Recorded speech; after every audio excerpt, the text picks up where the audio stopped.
No words can describe how I feel about this book. I've read Haunting Adeline for the first time like about 1.5, nearly 2 years ago. And to be honest, when I first read it, I was a bit overwhelmed because it was still one of my first dark romance books. And now that I really read it, I understood even more how much of a masterpiece this is. If you're not familiar with the storyline, the book is about Adeline Riley. She's an author and she lives in like a huge house alone in the woods. And she has a stalker and his name is Sade Meadows. Sade Meadows has an organization where he's kind of like, let's just say, handling people that are bringing children and women into human and sex trafficking. So he also has a good side, but it's the irony that he tries to save women, but he also became a stalker for Adeline because when he first saw her, he became obsessed. So Sade is constantly breaking into Adeline's house and he's always leaving some roses. And that's where things are getting interesting. Stalker romance, we stan. This is the ultimate stalker dark romance book. The setting, the pace of the storyline, everything just works together so well. Also, since it takes a while until Sade and Adeline meet in person for the first time,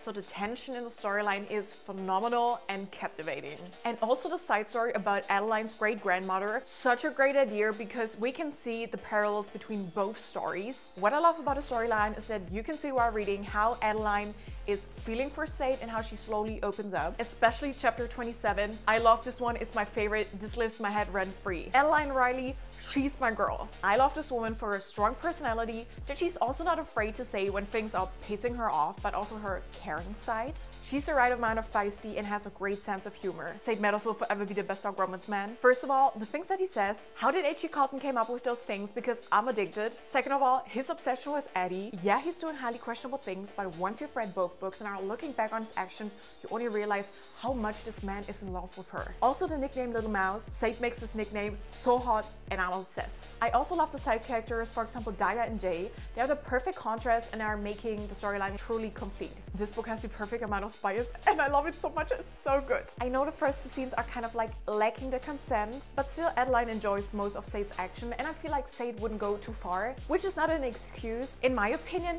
these scenes are really important for the character development and the storyline because it just shows how absurd it is to fall for your stalker. And if you don't like this, just don't read this kind of books. And to be honest, in other genres like horror or thriller or something, people also don't judge like cruel things that are being done. This is one of my favorite books of all time, so 5 out of 5 stars, and for the spice I would give it 4.5 out of 5 chilies.